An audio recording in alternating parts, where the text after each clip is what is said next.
Bon alors, c'est parti.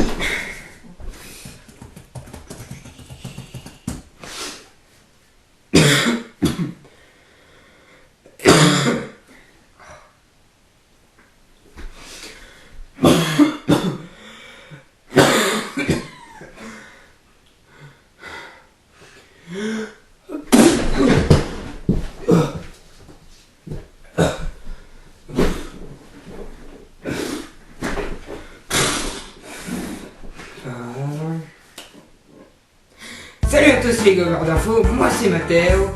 Merci de regarder ce troisième opus des 13 infos de Mathéo. 13 infos chaque 13 du mois, aujourd'hui on est le 13 octobre. Allez vas-y Jean-Charles, balance l'intro.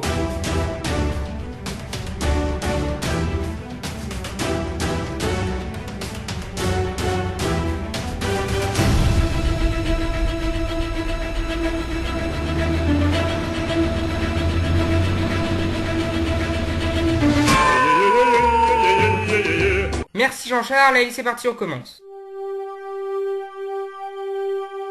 Le carré magique Sator est le plus ancien carré de l'être connu. On l'a retrouvé à plusieurs endroits dans le monde, et en particulier dans les ruines de Pompéi, ce qui le date d'au moins 79 après Jésus-Christ. Ce carré peut être lu horizontalement et verticalement, à l'endroit et à l'envers. Le carré est constitué des 5 mots latins Sator, Arepo, Tenet, Opera et Rotas. La traduction littérale du carré est « le laboureur Arepo tient les roues avec soin ». Et le phénomène va loin.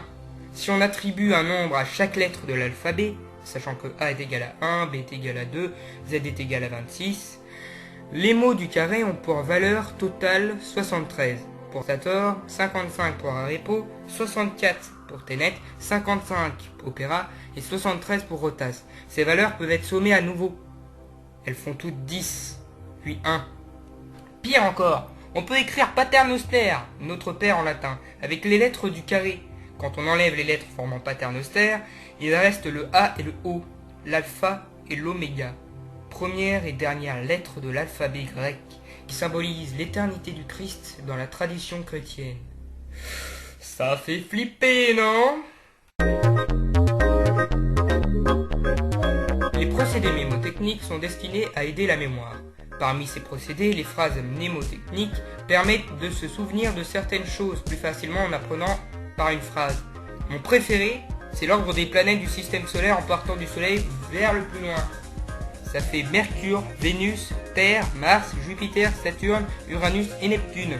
Quand on prend les initiales et qu'on fait une phrase, ça donne « Mais vous tombez mal, j'ai sacrifié une naine ». Encore une autre? Très bien. Voici écrit l'ordre de dureté des minéraux du plus tendre au plus dur. Talc, gypse, calcite, fluorine, apatite, orthose, quartz, topaze, corradon et diamant. Même principe qui donne ceci. Ta grosse concierge follement amoureuse ose quémenter tes caresses divines. C'est rempli de gaieté tout ça, non? Aux États-Unis, le t-shirt existe depuis le 19e siècle. Il était porté à l'origine par les ouvriers et les paysans, sous leurs vêtements.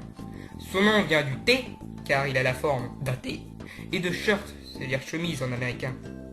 Au début du XXe siècle, l'armée américaine fait du t-shirt un vêtement réglementaire et son usage se répand rapidement dans la société, notamment grâce au sport. En 1943, les soldats américains débarquent en Europe et popularisent le t-shirt auprès des Européens. Autrement dit, si vous savez que le McDonald's est une des meilleures influences américaines sur le monde, on sait beaucoup moins que ce qu'on porte en fait partie. Vous le savez sûrement, le début de l'ère chrétienne a été fixé à la naissance de Jésus, c'est-à-dire que l'année 1 du calendrier chrétien correspond à la naissance supposée du Christ. Pourtant, l'année de naissance de Jésus n'est pas précisément connue. Les évangiles de Matthieu et Luc racontent que dès sa naissance, le Fils de Dieu aurait été poursuivi par Hérode Ier le Grand, dont le règne s'achève en 4 avant notre ère, ça on est sûr. De ce fait, Jésus-Christ serait né entre 7 et 5 avant lui-même. Le terme de siamois désigne des jumeaux dits fusionnés, c'est-à-dire reliés entre eux par une partie du corps. Car lors de la séparation de deux embryons jumeaux, l'étape n'a pas lieu assez rapidement et demeure incomplète. Mais pourquoi les appelle-t-on siamois? On doit cette appellation courante à deux jumeaux nés fusionnés, Chang et Heng. Ces deux gars sont nés en 1811 au Siam, l'ancien nom de la Thaïlande dont les habitants étaient nommés les Siamois. Ah, c'est pour ça. Dernièrement, j'ai entendu ces infos impressionnantes concernant les compagnies d'aviation.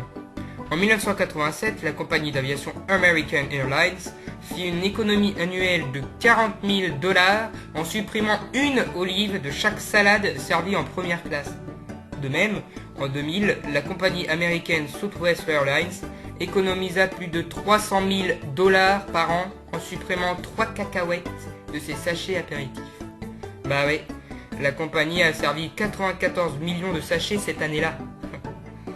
Il y a un peu plus d'une tonne de nourriture à bord d'un Boeing 747 KLM, reliant les Pays-Bas à l'Australie. Les compagnies Air France et British Airways achètent chaque année plusieurs tonnes de caviar. Les passagers de première classe de Singapore Airlines consomment chaque mois environ 20 000 bouteilles d'alcool. Et Singapore Airlines est le deuxième plus gros acheteur de champagne Dom Pérignon dans le monde. Autant dire que l'argent, c'est tout ou rien. Vous connaissez sûrement Elvis Presley, le roi du rock'n'roll. Il est mort en 1977 à cause d'une overdose. En son hommage, beaucoup de statues ont été érigées. Comme par exemple celle-ci et celle-là, toutes les deux à Memphis. Puis celle-là aussi. Bah quoi? Semblez sceptique pour la troisième. Ouais bah vous avez raison, parce que la dernière statue date du 2e siècle après Jésus-Christ. Elle a donc quasiment 2000 ans. Elle a été découverte en Égypte. C'est un ornement qui était disposé à l'angle d'un sarcophage. La ressemblance est frappante, vous trouvez pas? Le requin est souvent qualifié de mangeur d'hommes. Pourtant, les attaques de requins sont très rares. Il y en a moins d'une centaine par an dans le monde entier. Les spécialistes pensent qu'elles sont essentiellement dues à la curiosité ou à des erreurs d'identification. Donc le jour où ça vous arrive, c'est que vous avez vraiment pas de bol. D'après George Burgess, un spécialiste des requins au Muséum d'histoire naturelle de Floride, les chutes de noix de coco tuent en moyenne 150 personnes dans le monde par an, soit 15 fois plus que le nombre de décès imputables aux requins. Qu'est-ce que ça veut dire? Bah tout simplement que la noix de coco tue plus d'hommes par an que les requins. C'était l'info incroyable mais vraie du mois. Je vous présente le siphonophore. Vous allez me dire, mais qu'est-ce que c'est que ce truc? Eh bien c'est un animal. Les siphonophores sont des colonies de petits animaux marins formant une chaîne. Ils se déplacent par contraction et possèdent des filaments urticants. Ils sont pour la plupart bioluminescents, c'est-à-dire capables de produire de la lumière grâce à une réaction chimique se produisant dans leur organisme. Cela leur permet de leurrer et d'attirer leur proie. Poissons et crustacés. Bref, chaque individu de la chaîne est spécialisé dans une tâche différente, propulsion, reproduction, chasse, défense, excrétion, etc. Et ne peut pas vivre séparé de l'ensemble. C'est la raison pour laquelle le siphonophore peut être considéré comme un seul être. Composé de milliers d'individus, il peut atteindre une quarantaine de mètres de long, ce qui ferait de lui la créature la plus longue de la planète, aux côtés du Lineus longissimus, un ver marin dont la taille peut atteindre 30 mètres. Bienvenue à Omiakon. Ce village de 800 habitants est situé en Sibérie, entre deux chaînes de montagnes. C'est d'ailleurs à cause de cela que Omiakon est le village le plus froid du monde. La température moyenne y est de moins 46 degrés Celsius en janvier et peut exceptionnellement descendre jusqu'à moins 68 degrés. À titre d'exemple, la température d'un congélateur est de moins 18 degrés Celsius. Le sol y est gelé en permanence. Ce phénomène est appelé permafrost. Dans un tel environnement, les contraintes sont nombreuses. Le carburant gèle rapidement, les batteries se vident plus vite, le métal colle à la peau, etc. Les habitants mangent de la viande de renne et très peu de fruits et légumes. Ils se couvrent de fourrure de renne, très efficace pour tenir chaud. Vous voyez ce monsieur? Eh bien dans son verre l'eau était bouillante. Je pense que vous commencez à comprendre le problème. Les abeilles communiquent entre elles en effectuant une danse qui leur permet d'indiquer une source de nourriture située à plusieurs kilomètres. Cette danse a été découverte par le savant autrichien Karl von Frisch, qui a gagné le prix Nobel en 1973 pour ses travaux. Lorsqu'une abeille découvre de la nourriture dans un lieu éloigné de la ruche, elle retourne à la colonie et effectue une danse en forme de 8 pour indiquer la localisation de l'endroit aux autres abeilles. La distance est donnée par la vitesse de la danse. Plus la danse est rapide et plus la source de nourriture est proche. La direction est indiquée par rapport au soleil. L'angle que fait le plan de la danse avec la verticale est égal à l'angle que fait la nourriture avec le soleil dans un plan horizontal.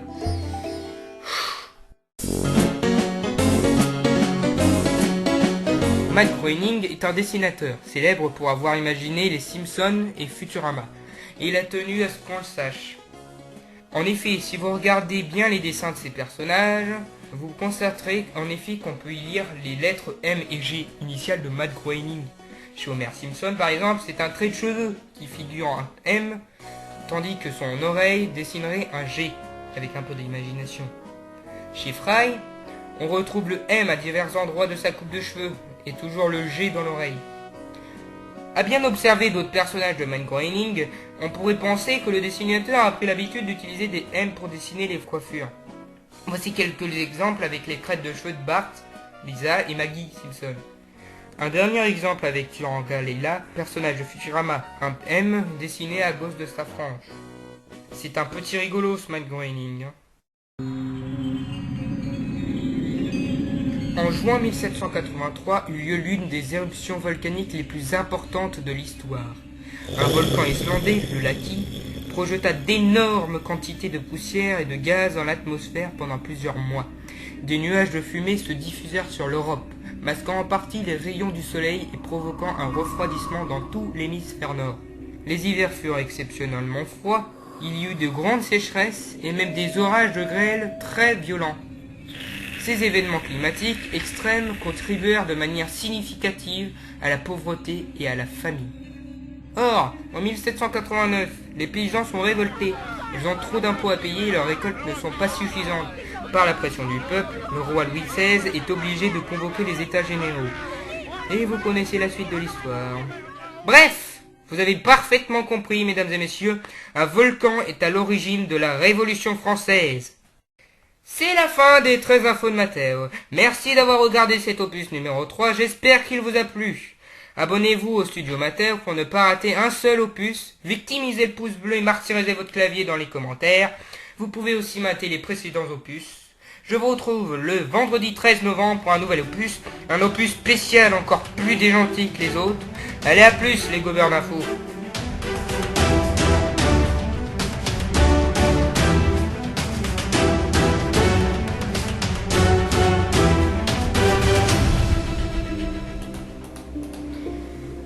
Ça y est, j'ai enfin terminé. Oh non, putain, qu'est-ce qu'ils vont me raconter comme conneries? Allô? Oui, c'est moi, Matteo. Oh oui, je sais très bien que le prochain 13 du mois, ce sera le vendredi 13 novembre. Oh oui, je sais ce que ça signifie.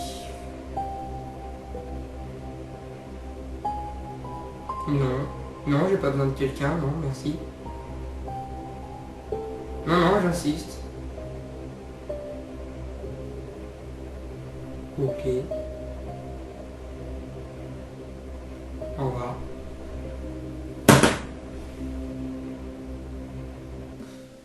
Je sens qu'on va bien s'amuser à deux.